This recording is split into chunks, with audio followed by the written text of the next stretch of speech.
A kuni pea kaore anō koutou ki arongo mo te tira kaiwhakatangi a Box Juice. Hioi tāria te wā. Nō te mea hei te rā o Waitangi ki te whanganui ātara, ka whakatere rātau i tā rātau kōpai puoro tuarua.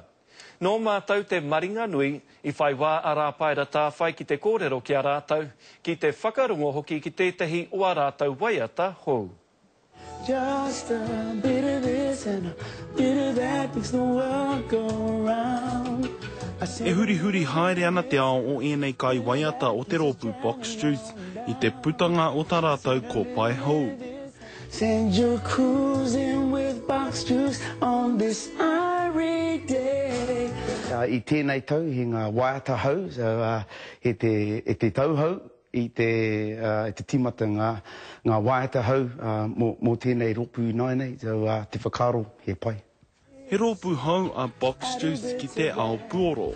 He Māori katoa rātau, tata tonu te wā ka puta tā rātau ko pai tuarua. Ko tēnei waiata a Balance, tētahi o nā waiata ka puta tuatahi mai, kia rangona hia e te motu. Te kaupapa o ngā waiata mai te whare tapawhai, ngā hinengaro tinana wairu he whānau, rātau te kaupapa pai mō te ihi, mō te wehi roto i ngā waiata katoa.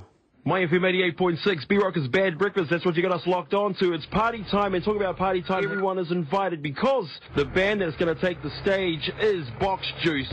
Here we are, your birthday's on our minds, we're all together and feeling fine. Toko ono nā mema o te pēne nei i whakakotahi mai hei whakanahau noa i a rātau anō. Enari nā te pai, ka whakaaro ake rātau kia puta tā rātau ko pai tuatahi.